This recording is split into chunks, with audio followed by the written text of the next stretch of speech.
bien, me gustaría la atmósfera y todo esto y un poco demasiado calor, pero está bien. Porque yo creo que es un club muy bien para mejorar y trabajar y los entrenadores y el equipo tienen mucha experiencia para mejorar y juega bien el baloncesto y todo eso.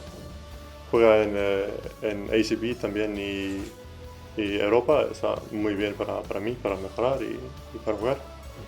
Sí, el año pasado está muy bien y juega muy bien y la atmósfera y los fans, ¿cómo dice? Aficionados.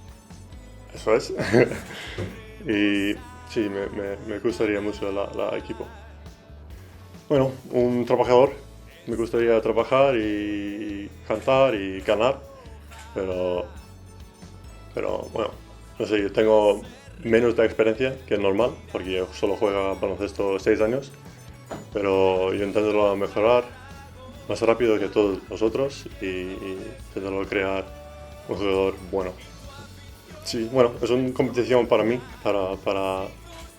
bueno, ganar minutos y todo eso, pero yo creo que los dos son muy buenos jugadores y también muy bien para mí para entrenar con ellos.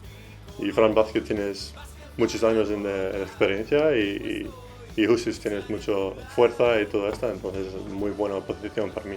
Me gustaría todo el equipo, las point guards, Pases.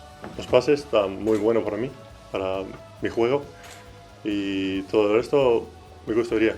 Bueno, yo solo estoy aquí los últimos 4 días, pero me gustaría.